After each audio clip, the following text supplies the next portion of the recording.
Inaldo Rocha Leitão. Inaldo, que satisfação poder conversar com você nessa tarde. Tudo bem? Oi, Davi, tudo bem? A satisfação é igualmente minha.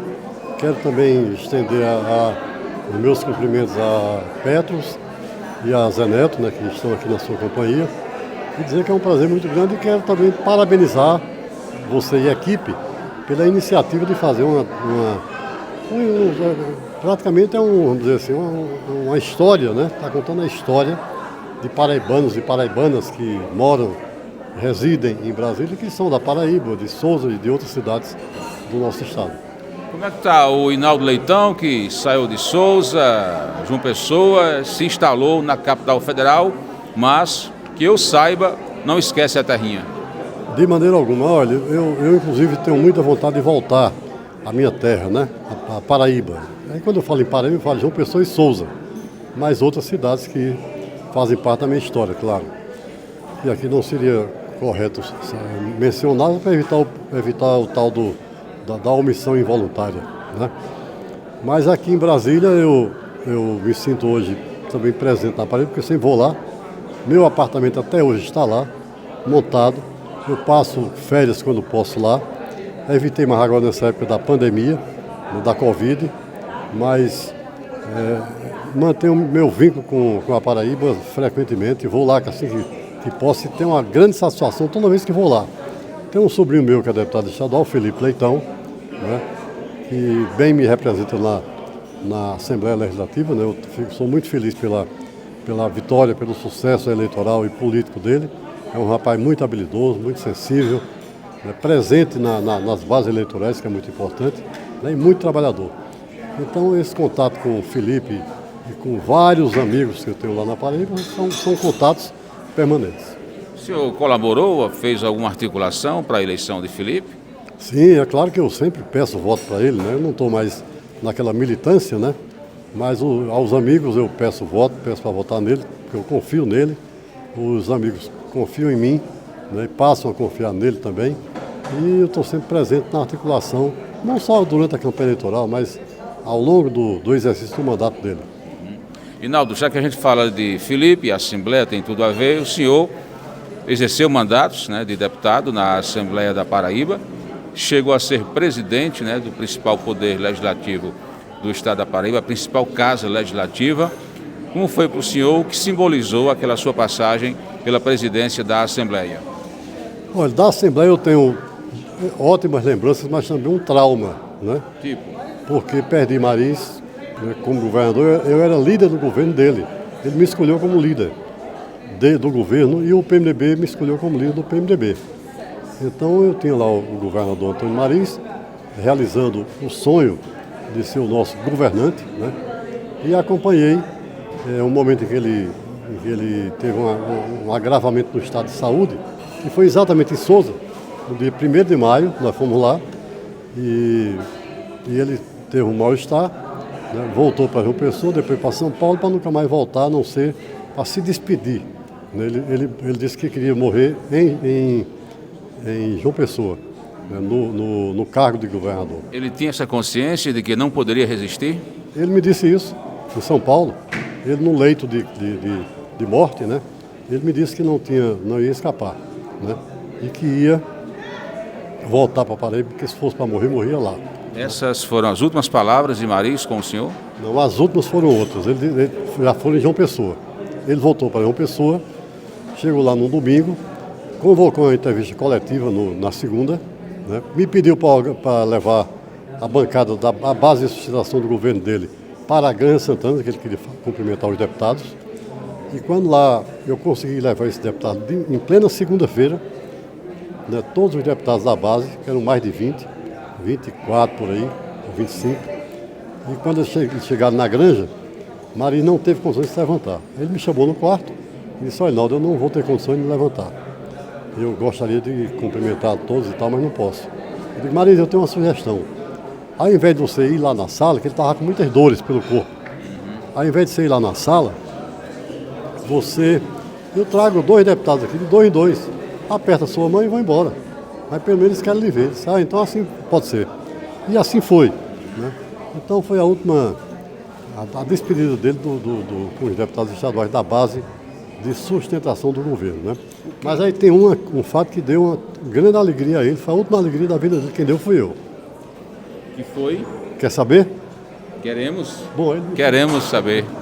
Ele me chamou lá na Granja Santana, né, e disse: Naldo, eu gostaria que você falasse com Oscar Niemeyer, fosse ao Rio de Janeiro, falar com Oscar Niemeyer, eu até que fico arrepiado quando conto essa história. Falar com Oscar Niemeyer que eu quero construir, que ele faça um projeto da construção do Centro Cultural de Souza. Aí eu disse: Marisa, ok, você vai com Carlos Pereira, que era secretário de Infraestrutura na época, e com Iveraldo Lucena, que era secretário de Educação e Cultura. Aí, como Iveraldo e Carlos Pereira estavam com a agenda meio complicada, eu disse: eu vou só. Aí fui numa quarta-feira de manhã, eu tenho até uma foto, eu vou mostrar a foto com o Oscar Niemeyer.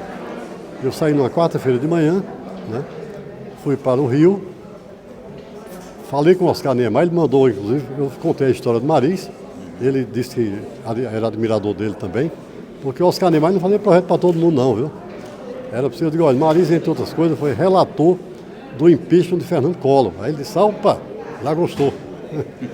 Aí eu levei um bilhete de Oscar Niemeyer para ele, né? Então cheguei no leito, na cama dele, ele deitado, com dores, né? Numa quinta-feira, entreguei o bilhete e um rascunho do projeto arquitetônico. Ele rascunhou na hora lá, né? E ele fez um ar de riso. Né? Ou seja, a última alegria dele eu acho que foi essa. Eu acho, né? Porque no sábado, né, 16 de setembro, às 18 horas e alguns minutos, ele faleceu, né? Rinaldo, também teve um momento assim, importante na trajetória de amizade de vocês, que foi com relação às pazes que Maris fez com o Grupo Gadelha, depois de décadas, né, de animosidade, de embates políticos. E você foi também a pessoa que Maris confiou para fazer essa articulação. Como foi isso? É o seguinte, Maris chegou em Souza, Marcos Gadelha era candidato, né, mas ele tinha um problema com Lúcia Braga. E ele estava dando umas declarações na mídia, dizendo que não votava em Lúcia, né? Tinha dificuldade de votar em Lúcia. Então Maris me chamou lá em Souza, ele disse: Naldo, é o seguinte, Marcos anda dando aí umas declarações nessa linha, né, que eu falei, e eu quero que você seja o interlocutor, para ver se ele não vota em Lúcia, é porque vota em mim, né? Só tem 2 candidatos competitivos, então sou eu e Lúcia. E eu preciso disso porque, como diz Otávio de Arruda Melo, quem ganha a eleição na Paraíba é a dissidência, né? Então vamos trabalhar nessa linha. Você pode fazer o contato com o Marcondes para saber se realmente ele quer votar em mim. Se ele quiser, a gente vai se entender. Aí eu digo: mas Maris, logo eu que sou o adversário mais radical de Gadelha aqui em Souza, aí ele disse: é exatamente por isso que você é o nome, porque passando por você, passa no resto. Aí eu disse: tá bom, você sabe que eu não posso te faltar, né? Então eu vou. Aí fiquei procurando a pessoa que pudesse me fazer um contato com o Marcondes. Quanto tempo levou essa procura? Não foi nem um dia. Eu saí procurando, saí e encontrei, sabe quem? O falecido amigo Júnior Bigodinho, que era um... Sim. Quando o Marcondes chegava em Souza, era o primeiro a encostar perto de Marcondes, né? Era um marcondista de 4 costados. Aí eu procurei Júnior Bigodinho, e ele ligou para Marcondes, e eu falei com o Marcondes e marquei imediatamente uma ida à casa dele em João Pessoa, né, para ter essa conversa. Inclusive, a hora contrariava um pouco o Doca Gadelha, que o Doca Gadelha chamava 8 horas da manhã e 8 da madrugada, né? E marcou para 7h30 da manhã. Ou da madrugada, né? E na praia, né? Ou como dizia o Doca Gadelha, de madrugada, né? Aí eu fui lá na casa do Marcondes, né? Conversei com ele, disse que Maria estava com essa preocupação, que sabia se ele topava sentar, porque Maria já tinha sido candidata a governador sem o apoio dele, perdeu. Ele já tinha sido candidato a governador sem o apoio de Maris, também perdeu. E agora era hora de juntar os dois para ganhar. Aí Marcondes disse que queria, que topava votar em Maris. Foi o que eu fiz, sem combinar com Maris, já deixei uma agenda feita aqui em Brasília, entre Maris, Humberto Lucena e Marcondes, porque Maris fazia questão de Humberto estar presente, né? Aí eu já sabia disso, porque Maris disse: se Marcondes concordar, a gente marca uma reunião com a presença de Humberto. Então, agendei a reunião aqui em Brasília, eles sentaram aqui e fecharam o filho e celebraram a aliança e que foi vitoriosa. Segundo Mabel Maris nos relatou no início da semana, houve também de imediato uma aprovação por parte de Dona Miriam, né? Sim, veja só, lá em Souza houve uma reação meio complicada. Uma parte do eleitorado nosso e uma parte do eleitorado de Marcondes reagiu mal. Né? É natural, né? Essa parte de um lado e de outro que o senhor fala são aquelas pessoas mais próximas, né? Que estavam fazendo críticas durante as campanhas eleitorais, um contra o outro. Também, mas era meio plural o público. Você acha que dividiu a cidade? Não, veja só, uma parte do eleitorado nosso e uma parte do eleitorado dele. Mas não houve aquela divisão da cidade, não. Mas dividiu os aliados. Os aliados, né? Os eleitores também. Tinha eleitor que rasgava o retrato de Maria na rua. O eleitor que rasgava o retrato de Marcondes na rua. Né? E eu vendo aquele espetáculo, né? O senhor acha que durou quanto tempo para processar essa aproximação? Eu acho que foi questão aí de menos de um mês. Porque Marcondes deu uma entrevista Bom, Maris deu uma entrevista, dentro dessa linha que a gente está falando aqui, né? De unir Souza para vencer a eleição. E Souza tem um governador souzense, né? Marcondes disse, até uma frase que eu não esqueço mais hoje, disse, olha, quando perguntaram, o senhor passou esse tempo todo em guerra com o Maris, né? E agora está aderindo a ele. Não estou aderindo, eu estou celebrando a paz. Porque depois da guerra tem a paz. Não tem outra coisa a não ser a paz. Né? E aí todo mundo foi compreendendo, e todo mundo se uniu. E a vitória do Maris lá foi retumbante. Então, Hinaldo, pelo que o senhor relata, não houve momento mais propício para essa união, né? Não houve, porque primeiro, por duas razões, né? Primeiro porque já havia a derrota de um. Segundo, já havia a derrota do outro na briga, na guerra, né? Você tem uma ideia, Maris perdeu em Souza para governador e Marcondes também perdeu. Né? Então como é que pode? Né? Aí a união fez o quê? Fez a força, como se diz, né? Então o momento foi um momento histórico, oportuno, né? Era aquela data, né? Ou aquele ano eleitoral que era capaz de celebrar essa aliança. E depois a celebração maior porque 2 souzenses foram secretários de Maris, né? O senhor e o próprio Marcondes. Não, eu era deputado estadual, eu fui eleito estadual. Aí fui líder do governo de Maris na Assembleia. Né? Agora, o Marcondes Galeno, sabe o que Maris disse a Marcondes? Escolha a secretaria que você quer. A que você quiser é sua. Ele escolheu a agricultura e assim foi.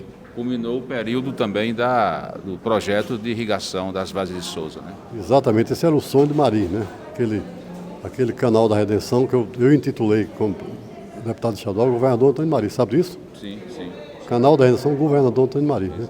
Como tem aqui na Câmara, eu vou mostrar daqui a pouco também, a ala das comissões, deputado Antônio Maris, você já viu? Sim, já tivemos lá. Já, pronto. Então aquela ali foi um projeto de resolução de minha autoria também, para homenagear Maris, né? Certo. E outra homenagem que eu fiz a ele também foi na BR-230. O nome dele. O nome dele, né? Então, o Marcondes, na agricultura, ele, né, trabalhou nessa linha de levar o canal da redenção. Depois que Maris faleceu, e esse compromisso estava já com o Zé Maranhão, porque Maris me chamou lá. É o seguinte, eu estava no hospital, eu estava Mabel, claro, estava Maranhão, estava Carlos Pereira, né? E Maris me chamou, Maranhão chamou Carlos Pereira e me chamou. E disse, Hinaldo, eu quero deixar minhas bandeiras com você, com o Zé Maranhão e com o Carlos Pereira. Né? Aí, quais eram as bandeiras dele? O Canal de Souza, né? O apoio aos ciganos de Souza, construção de casa e tudo, né? Programa da Solidariedade, né? Que é o governo da Solidariedade, né? De um programa social de apoio aos coisas, e as estradas de Souza, ligando as cidades de Santa Cruz, Laço, Nazarezinho, São Francisco e Santa Cruz. Né? Então, e o Centro Cultural de Oscar Niemeyer, que Oscar Niemeyer ia entregar o projeto. Era um homem visionário que tinha muitos planos para Souza, né? Isso.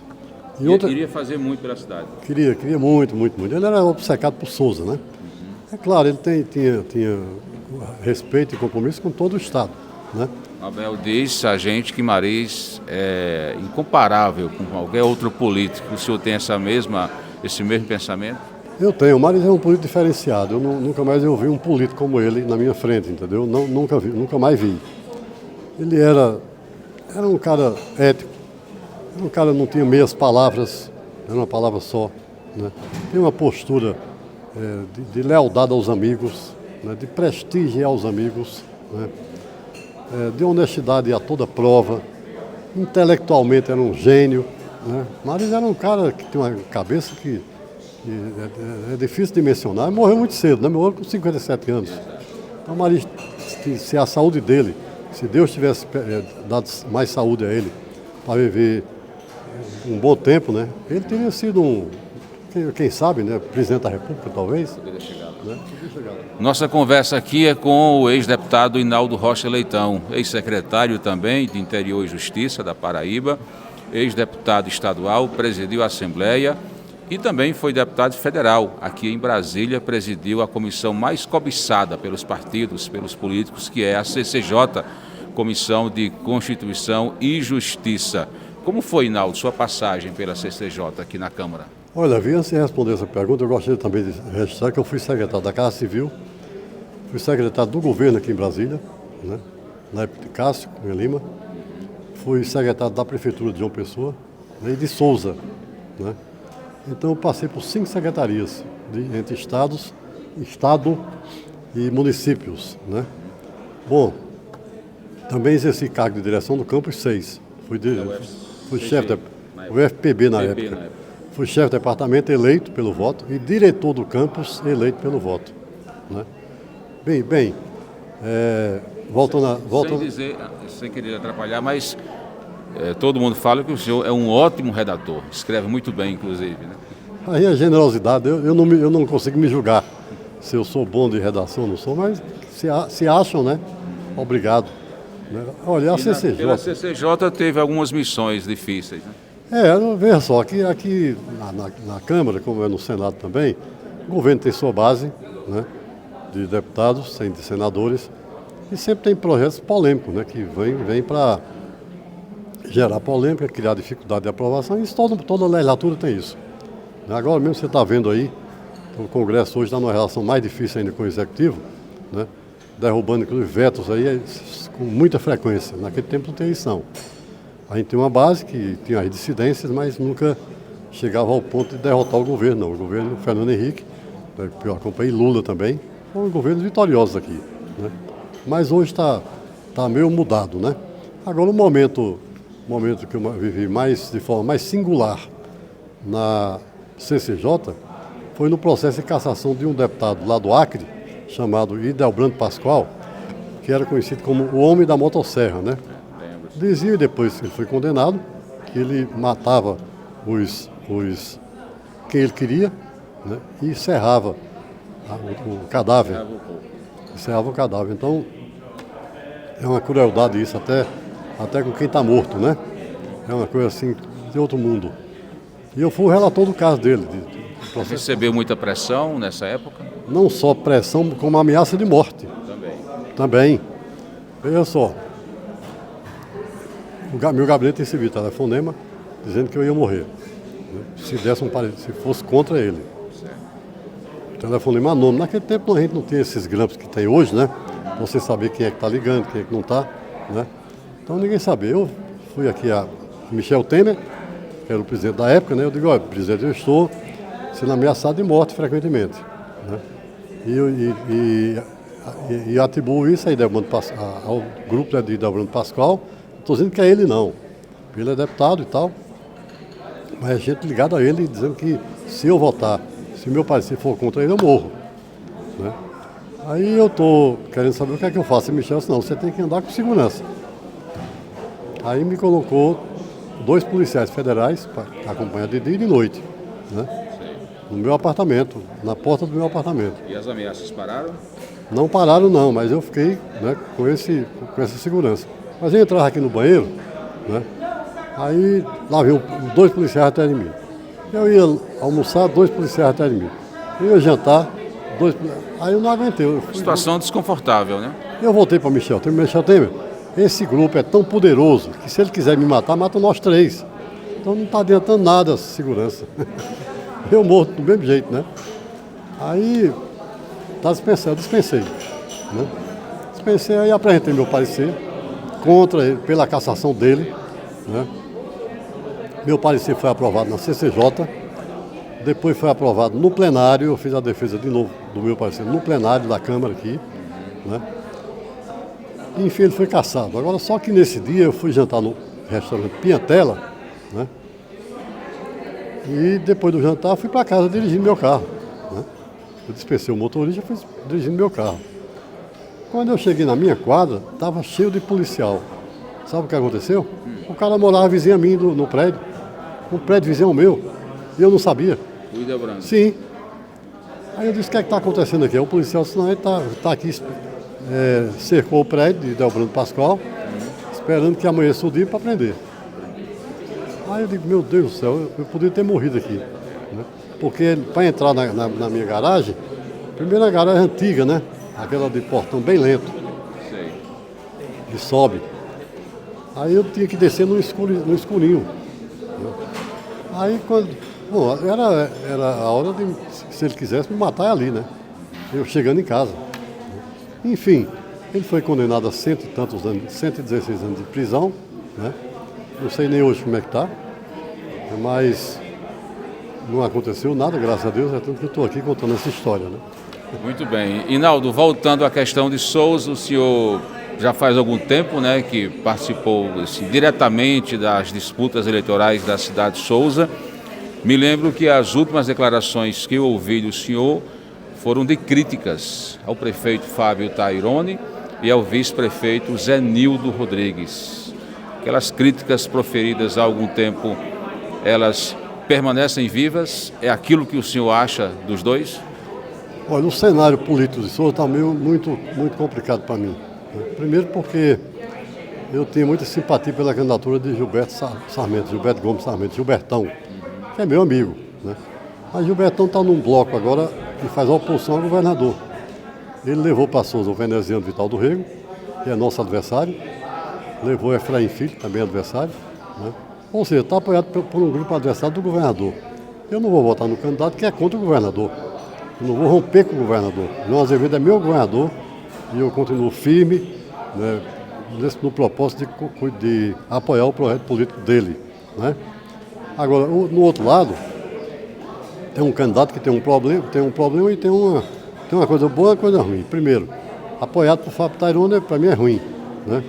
Mas ele é filho de um grande amigo meu.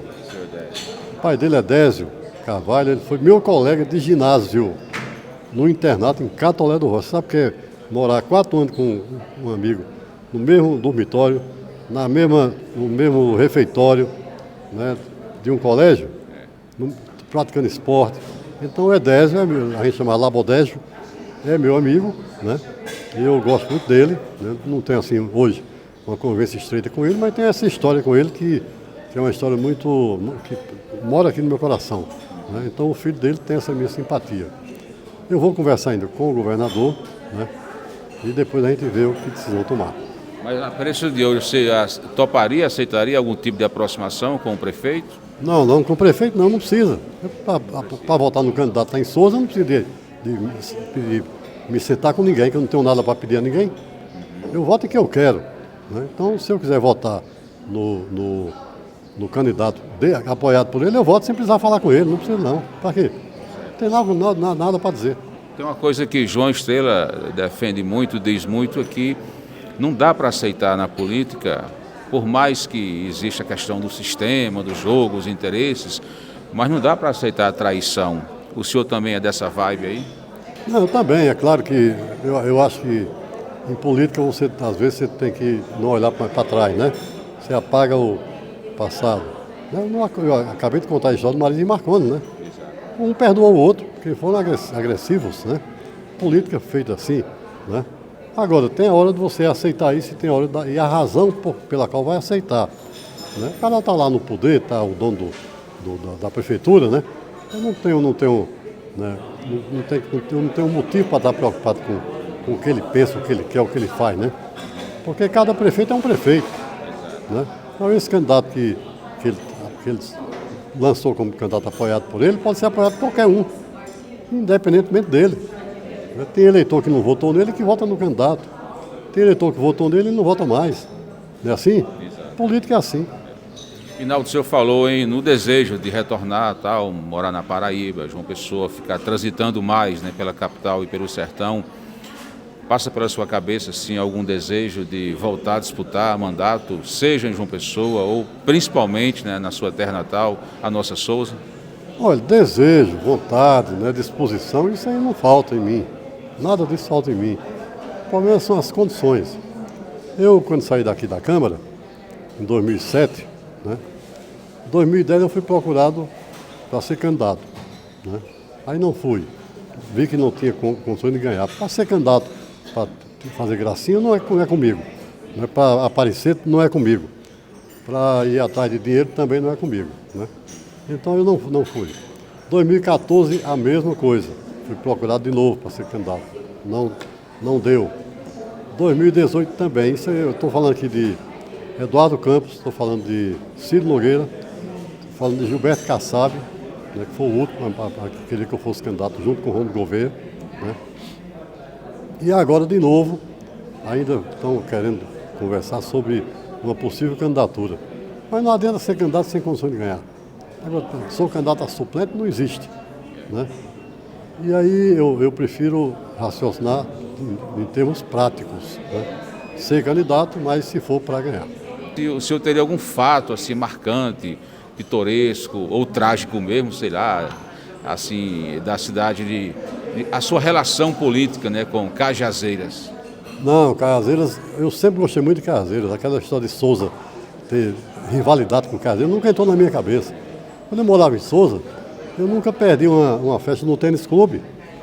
Uma festa boa no tênis clube, eu nunca perdia, né? Tem até uma história lá de um garçom chamado Queixo Fino. Quem é que se lembra dele, né? Eu cheguei em Cajazeiras com minha turma, né? Com o Nendo Deodato, com o Ricardo Gadelha e tal, uns amigos lá. Aí Queixo Fino chegou na minha mesa, né? Aí disse: doutor, o senhor pode sair daqui do clube sem pagar? Eu digo: por quê? Depois eu explico, não posso dizer agora não. Pode sair sem pagar. Aí eu disse: mas que eu vou passar um cheixo consentido, né? Ele disse: não se preocupe, não se preocupe. Aí quando foi isso era no sábado, quando foi na segunda-feira, eu estou lá, acordo lá em Souza com o Queixo Fino na minha porta, né? Com a conta. Né? Eu digo: ah, Queixo Fino, agora vai me explicar por que isso. Ele disse: é o seguinte, para passar um dia de folga, né? Eu tenho que ter o que fazer em Souza. Então eu vou passar, vim para cá, recebo sua conta e faço minha farra aqui mesmo, né? Eu achei ótimo essa. Era tudo que o senhor não imaginava, né? Eu jamais imaginei, daqui a pouco eu fiquei encucado. Mas por que será que ele fez isso, né? Eu não consegui, mas tudo bem. Aí eu morri de rir, né? Olha, Queixo, você vai, não só eu vou pagar a conta, mas ainda vou dar uma gratificação para você tomar mais uma cachaça a mais aí, viu? Tá bom, muito bem. Rinaldo, então assim, um abraço. Sim, agora pois não. Também, os amigos que eu tenho em Caseiro, né? O próprio Zé Aldemir era mais vista, né? Joaquim Alencar, que é meu colega professor, Chico Araújo, meu colega professor, né? Enfim, lá tinha Zezinho Estrela, que tinha uma loja de automóvel, né?